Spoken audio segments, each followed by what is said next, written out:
Mami, Berna, ilang beses ko ba sasabihin, Mami, dapat ang tawag niyo sa kanya, hindi Mami Emily. Diyos ko naman, paano naman maniniwala yung mga tao na anak niya talaga kayo kung mismo pagtawag sa kanya, hindi niyo magawa?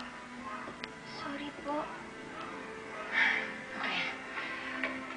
Uulit-ulitin ko. Kailangan niyo maging mas maingat. Sa kilos niyo sa salita, galingan niyo. Paano maniniwala yung mga tao? Dapat isipin niyo talaga na mami niyo si Ate Emily. Isipin niyo na tita niyo talaga ako. Tsaka dapat talagang yung kilos niyo parang matagal na kayo nakatira dito sa bahay na to. Ano ba yan, Berna? Anong gagawin natin? Ngayon, pinapa-investigahan pa kayo ni Johnny. Pinapa-investigahan po kami? Oo. Kaya kailangan nga namin malaman. Sino pa ba nakakalam ng tunay ng pagkatao? Si Chaveron lang po. Tsaka yung mga kapitbahay namin. Sigurado kayo lang? Wala na bang iba? Isipin mo mabuti.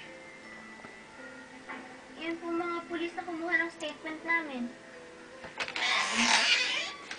Mga kaibigan mo. Wala naman po kaming kaibigan ni Andoy eh. Lumalabas lang kami ng bahay kapag maglalako na kami ng pagkain. Okay. Ako na ang bahala sa mga pulis na kumausap sa inyo. Basta, Berna, kailangan mas maging maingat kayo. Lalo na kay Luke at Eloisa. Tulad ng sinabi ko nung umpisa, nandito kayo para magpanggap. Huwag niyo akong biguin. Nasaan na nga pala si Andoy? Nagbanyo lang po. Okay, ikaw na bahala magsabi sa kanya ng mga sinabi ko. Apo.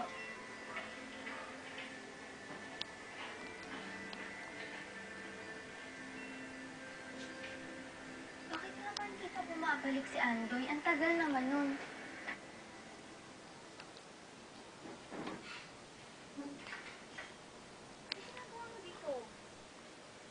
Ako lang ulit nakita to kay Mami. Andoy, di ba pinagbawalan na kayo ni Ma'am Andrea?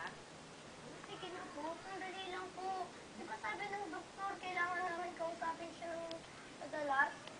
Sige na, sandali lang, pupakita ko lang. Sige na nga, pero sandali lang talaga ha. Saka dito lang ako para mababantayan kita. Opo, salamat po.